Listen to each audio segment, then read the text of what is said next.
बिस्मिल्लाहिर्रहमानिर्रहीम। अस्सलाम वालेकुम। अस्सलातु वस्सलामु अलैका या सय्यदी या रसूलल्लाह या हबीबल्लाह।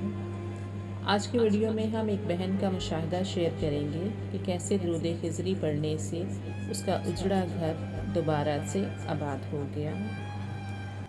वो बहन अपना मुशाहिदा बयान करती हैं कि मेरी शादी के 3 माह बाद ही मेरे शौहर ने मुझे घर से निकाल दिया था।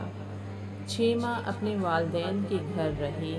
मेरे शौहर ने मुझे कॉल करने से भी मना कर दिया था, यहाँ तक कि मेरा नंबर भी ब्लॉक कर दिया था। वक्त गुज़रने के साथ साथ मेरी वालदा भी मुझे ताने देने लग गई। फिर मैंने दरूद शरीफ का सहारा लिया और दरूद खिज़री 313 मरतबा पढ़कर सैयदा बीबी फ़ातिमा रज़ी अल्लाह ताला अन्हा को हदिया करने लगी।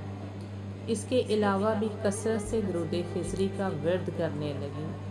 अल्हम्दुलिल्लाह इस दरूद शरीफ की बरकत से ऐसा कमाल हुआ कि जो शौहर 6 माह से मुझसे बात तक नहीं कर रहे थे, वो खुद मुझे लेने आ गए और मैं इज़्ज़त के साथ अपने घर वापस आ गई।